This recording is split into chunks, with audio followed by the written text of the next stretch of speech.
Day 2 of mandatory minicamps. Got some Tua quotes, some on-field stuff, and who's rocking that orange jersey today?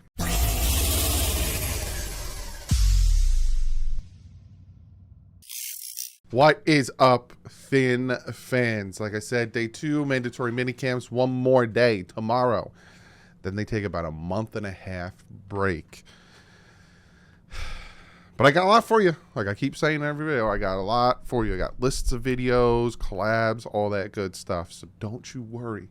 I will keep you guys entertained until training camp starts back up and we go on that tear through the season. But real quick, I just want to talk to the people who are in the Northeast and to the Canadian Finn fans and to my Canadian subscribers and all that stuff. I hope you guys are safe.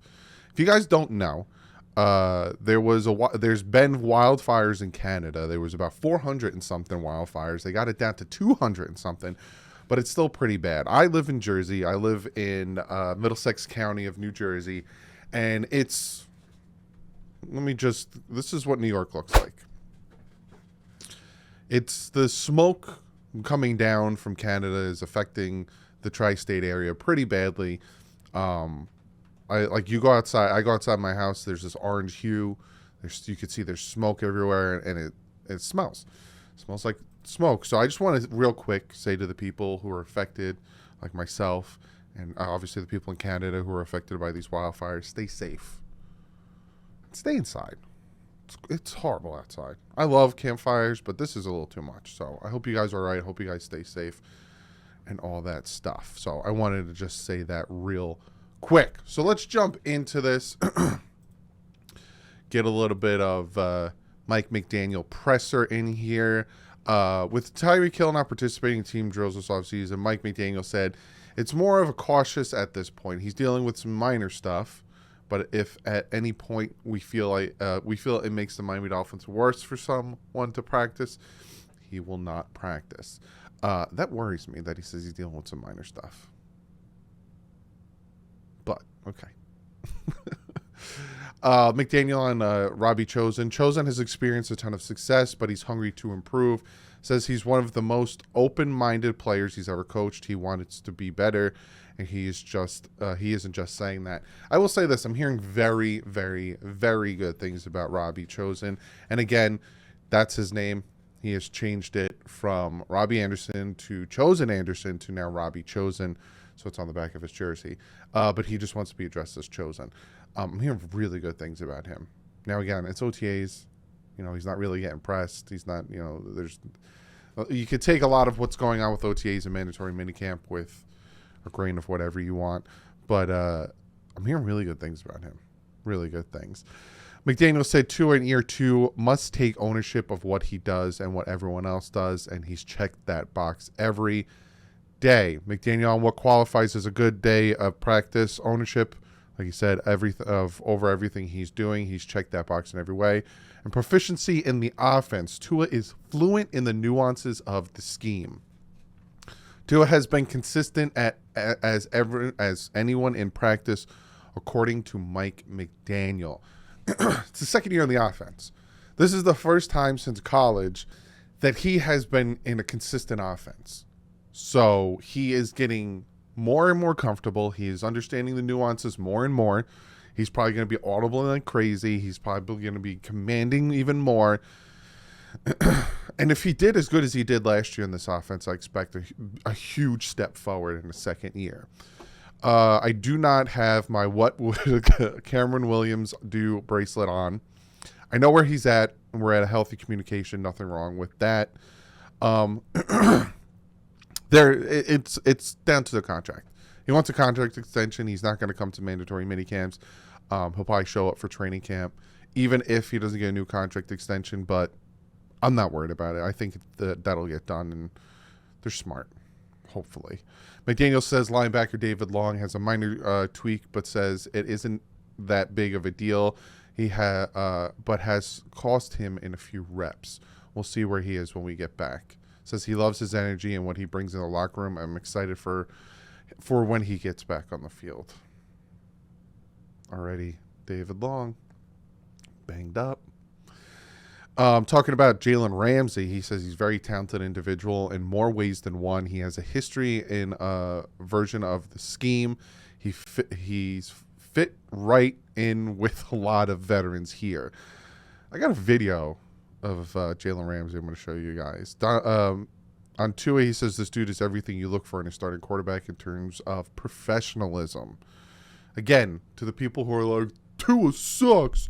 Oh, blah, blah, blah. He said he's everything you look for in a starting quarterback in terms of professionalism. So before you start typing, oh, he doesn't have the arm strength and he doesn't have the height and he doesn't have the physique, so obviously that's not everything you look for. Professionalism. Take a breath. Take a deep breath. Oh, someone said something positive about Tua.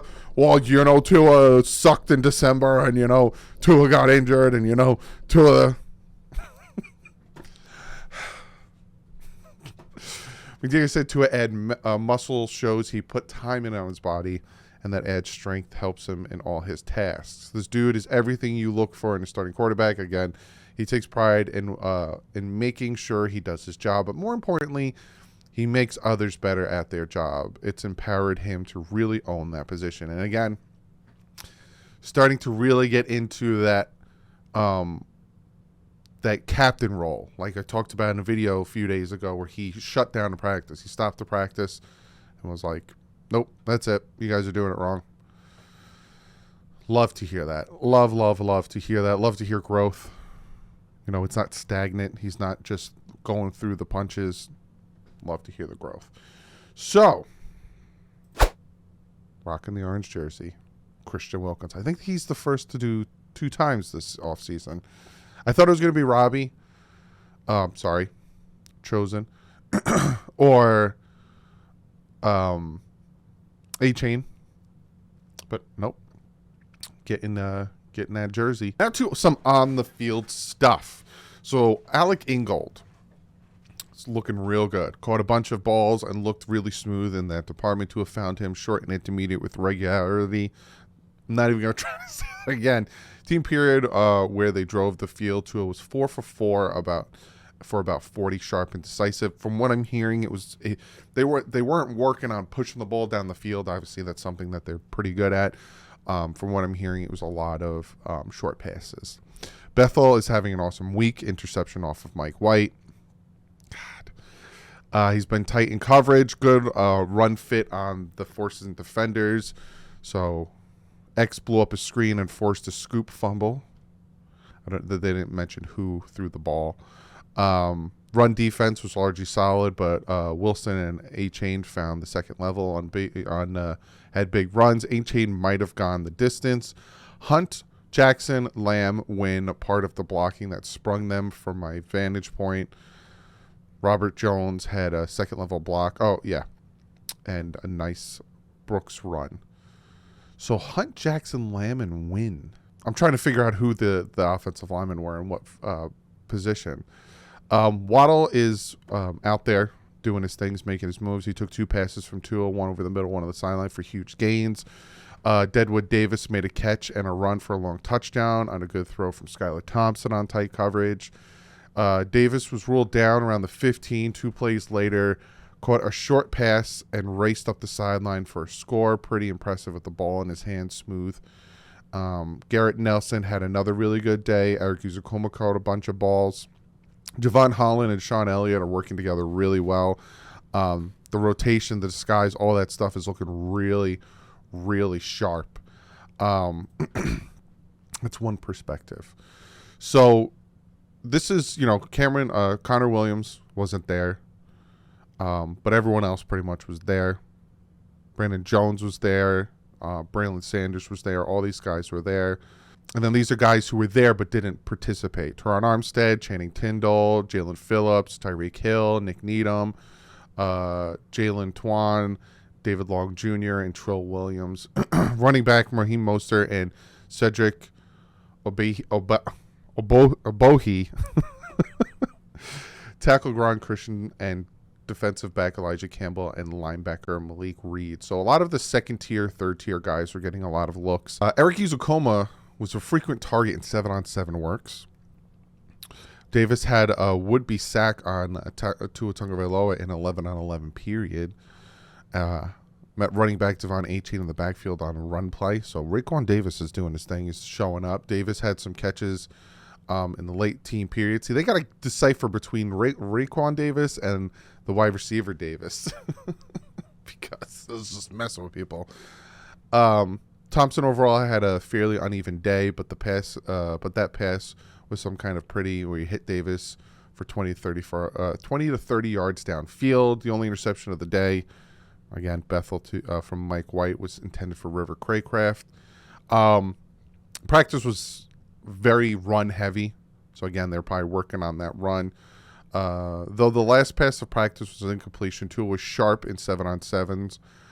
Starting with a nifty throw downfield to Jalen Waddle. In team sessions, Tua had 3 consecutive completions to fullback Alec Ingold, starting with a nice throw down the sideline, probably on a wheel route. I'm hearing there's only like 1 incompletion from Tua, and I'm hearing he was extremely consistent all throughout camp. Rookie free agent linebacker Garrett Nelson had a would-be sack on Skylar Thompson.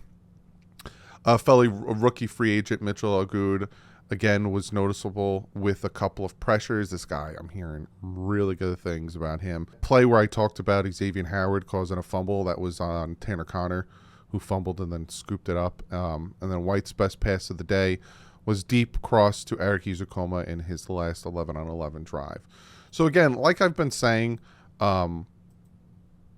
with it's OTAs and all that stuff, it is a little bit concerning to me that our backup situation, like Skylar Thompson, from what I'm hearing, is the best that we have. And I'm hearing not great things about Mike White. But again, we'll see if that changes and if things get better. So now, Tua Tagovailoa talks about a few things, and we're going to listen in on that. Biggest growth in terms of comfort. I think for me, it's continuing to work on the little things. One of the things that we've been harping on has been operation. When I think of my position, I think of, what have I done as a leader for the guys up front, for the guys out there, to have gotten, them better, and what have we done. And so, I think we've been doing a great job working operation, doing some cadence deals, motions, trying to work a lot of things just to give some eye candy for the defense and forcing them to communicate with the back end. So essentially, I don't know if you could hear that, it was kind of low, that they're working on cadences, they're working on different motions, and essentially working on getting the playbook down and, understanding all of that stuff. So what do you try to work on? So this was Tua speaks on what he's worked on his body, because, everyone's talking about his body this, body that. Just so you know, this is what Tua looks like. I can't really. Because everyone's like, oh, he's so fat. I don't think this is fat. Also, you could tell he's starting to get that sleeve going, which, do it up, Tua. As someone who has a sleeve tattoo, I can appreciate it, but he doesn't look fat. I don't understand what people are talking about. He doesn't look fat. Okay, here we go.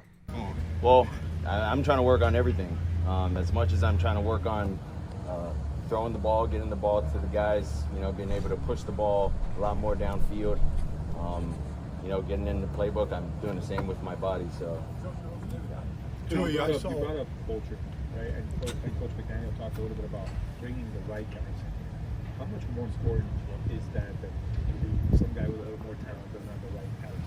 Yeah, I think that's really important, because if you have someone with talent that does their own thing, it's going to screw up that entire symphony of the offense, the defense, or the special teams. And if you get someone that's less talented but understands what they're doing, their assignment, he's going to be where he needs to be when he needs to be there and whatnot. I mean, it's gonna move like a symphony, and guys in the back end are going to be able to help that one specific guy kind of cover his tracks if he's a little, if he's not as good as, per se, someone else at that position. So essentially kind of talking about accountability and everyone understanding their roles so it moves smoothly, the whole offense and all that stuff. But again, people are so like enamored with him physically and the way he looks. And then this final clip that I'm going to show from Tua, he essentially talks about, if you guys don't know, which I'm pretty sure a bunch of you guys know, we lost a Dolphin fan and actually a big part of this Dolphin community, Eric Carmona, who was the founder of Tuanon. Unfortunately, we lost him a few days ago, and I will link the GoFundMe to help his wife and his 4 kids out. But Tua, huge donation. Tyreek Hill, huge donation. A lot of people are donating, and they asked him about it, and this is what he had to say. About me, but out of my respect to him, you know, he basically not just covered me, but the entire Dolphins. And so for me to have done that, you know, Tyreek was able to do the same. Other guys have been able to do the same as well, to donate. But I just want his wife and his kids to know that we're praying for them, and that we're thinking of them. Yeah, so again, it'll be linked below. So if you guys can donate, please do. Even if you can't donate, share the link and help him out. You know, he's a great guy. And, you know, a lot of people see Tuanon as this troll account and see Tuanon as a bad thing. They actually Tuanon did a lot for the community, helped people get tickets to games, donated to charities, all that stuff. So, you know, we lost a great person. So if you can donate, please do. And the last thing I'm going to show you guys is Jalen Ramsey. It's kind of small. Let me make it bigger. I'm going to really show you. Jalen Ramsey, one-handed, pow, interception. Can't wait for the season to start. Jalen Ramsey, Xavier Howard is going to be real good. Real good. But yeah, that was day 2 of mandatory mini camps. Comment below. Let me know what you think. I'm more excited for training camp, right? These days are cool. It's good to hear the pass game was getting work, and, you know, it's cool to hear, you know, all these guys doing, you know, their thing. But I'm more interested in training camp. That's where we get the, you know, you and, you know, not me, but I get to hear about every play, who did what, who's having good days. Pads are on for some days, and I'll tell you the rules about training camp when we get closer. Because some guys, you know, some days you can wear pads, some days you can't because of the new rules and all that stuff. But comment below, let me know what you guys think. And other than that, I will see you guys tomorrow. The last day of mandatory mini camps and the last day of camp until the end of July when training camp starts. But like I said in the beginning of the video, I have a ton of content planned for you. So if you like what you see, hit that subscribe button, and I'll see you guys tomorrow. But like usual, stay classy and fins up.